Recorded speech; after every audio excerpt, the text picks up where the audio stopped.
Hey, I'm over my cold. I'm just making like that still, whatever, you know. Hey, look, I'm at Den Anchor. Oh, back with you. Den Anchor's a restaurant on V&A waterfront. Waterfront. Now I got to show you the waterfront. But wait a second. Hold on a second. Let me show you the waterfront. We have an event here. You know, big time event. I'll tell you what else. See, there's the clock tower there where you go to Robben Island or whatever. You see the Robben Island there, right there. Back of the elephant there. Sorry about that.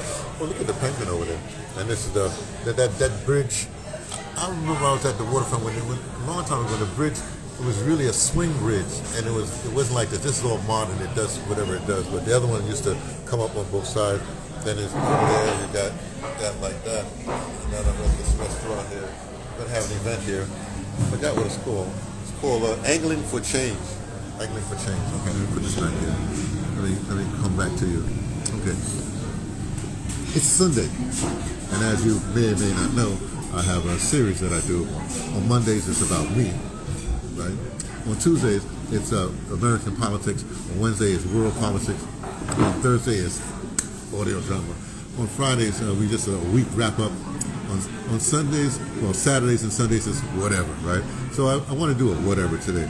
But this is kind of interesting, right? Because we're in starting the political season, the beginning of it. When I say the beginning of it, it really doesn't begin until after Labor Day, whatever that is, after whatever that day is in September. But now they just had the RNC, the Republican National Convention, last week. I think in less than a month they're going to have the Democrat National Convention, with their little presumptive. We'll see what happens with that. That's right. It's not going to be an open convention. That's right. They've chosen a candidate. The mystery will be the vice president.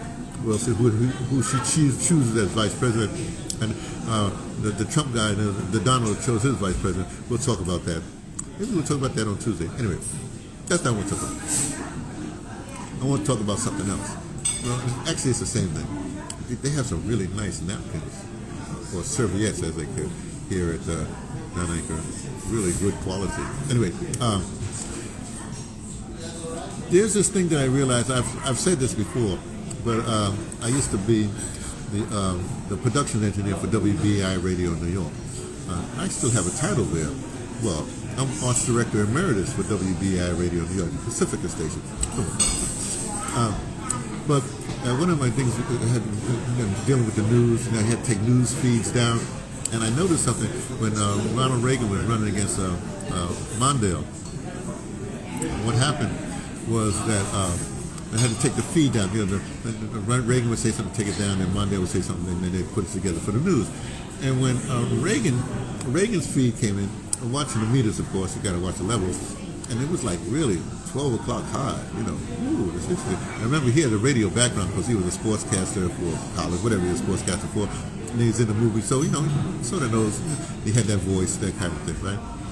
Now, Mondale, who was a politician, his levels were like all over the place, you know. And in my brain, I go, oh, that's interesting. But as it turns out, I think that, you know, you have the looks, but then you have the sound, you know. They would always say Reagan was like a grandfather, soothing voice or whatever it is, like that. Or Mondale was whatever it was. And so I'm thinking right now, you have somebody, well, let me put it this way, Barack Obama had it all. He had the voice, the sort of baritone voice. And you know, a lot of these politicians that come right now, they're looking for that baritone voice, that voice that can, you know, they can dream you to sleep. All politicians dreaming you to sleep. You know what I'm talking about. And then there's this whole thing with the looks, you know. Now, Trump is Trump, but they're used to his looks. The Harris woman, you know, she's all right. I mean, you know, some brothers would say, I'd do her. That kind of, sorry, hey, reverence, but she's not president. Yeah, she's vice president. I gotta have some reverence. The point is, looks is a whole other thing. If you have the whole package together, it's nice. Let me tell you something about looks. Like right now we're on Instagram, right? And I've been in this for a long time. I mean, before all these things came about, I was in the tech space. I am in the tech space, you know. Like when Gmail first came out, I could have got a Gmail with just, you know, Sloan or whatever like that. But I didn't do Gmail. I didn't sign up for Gmail then. And I waited. So I like it better this way. when they had the engine searches, like when Google first not well with the engine searches, right? My I had a website, and my thing was if you do back in the day, we're talking about in the 90s, late 90s. If you do it back in the day, my website would always come up first because all Google did was steal all the other feeds like that, right? But when Facebook came along, I said I ain't signing for no Facebook. Why? Because I didn't like the way Zuckerberg, the Zuck boy, looked. I just didn't like his looks. Hey, it's a fickle thing, right? Like that. So what I'm trying to say, there's looks, there's voice, there's a whole bunch of things. And the politicians these days, they have to have it all, And I'll talk about that another time. So I guess what I'm saying is that the voice is very, very important. Like right now, I sort of shaved a little bit, cut the nose hairs out, my lip is, my Bell's palsy is coming back, my lip is getting better, so I'll look better, you know what I mean? The eye thing will change, you know what I mean? So I'll look more like me, but my voice came back first. That's the only thing I was interested in, the voice, right? So it's the same way with politicians, or with public speakers, with actors, with movie actors. You might have a unique voice, but they'll use you for a character actor.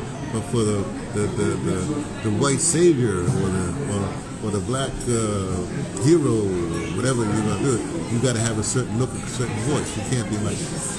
I'm just saying, It's all from central casting, is what I'm trying to say. So it'll be kind of interesting to see who is picked and who's out there trying to represent America and like that. So we see what happens. Oh, while I'm on this, real quick. Man, the warrior brother commander, man, Tirade, Ibrahim Tirade, that from Burkina Faso, he got it all. He got the buff, he got the voice, and he speaks English. He's very good, right? He got the look, he got the swag, he got the. That's the reason why they put him to face when that whole Sahel kind of thing's happening. People know what they're doing these days. They're hip to it. You see what I'm saying? Okay, so let me leave right there. I just wanted to throw you there that the voice is more important than people realize. It's the voice that it gets into you. The looks, everybody's into looks, but that's superficial, If they can get into it. See, I'm sorry, let me say one more thing. The problem that the Harris woman has is that she has what I call a nervous laughter. The only one I know who pulled off a nervous laughter is Robin Quivens, that was the Howard Stern sidekick, right? She's always had that laughter, but it's a nervous laughter that probably happened when she first started in radio, but she's cultivated it's part of her personality. But the Harris woman, as well as the Hillary Clinton thing, that's a cackled laughter. That cackled laughter, I don't think it's going to fly. That's kind of really interesting to me. Oh, let me tell you a joke. So I'll set the premise for the joke up, and all you jokesters, you can make a joke out of it.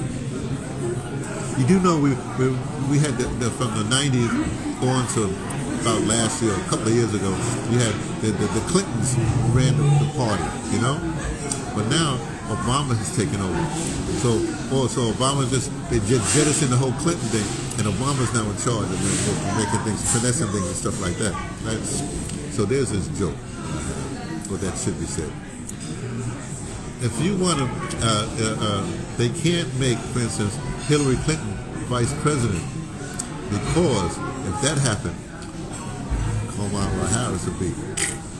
Just saying. I'm just observing that some comedian's going to come up with that in the next month because it's just evident, Got rid of the Clinton regime. Now you're in the Obama regime running the Democrat Party. We'll see what happens. Talk to you later. Okay, bye.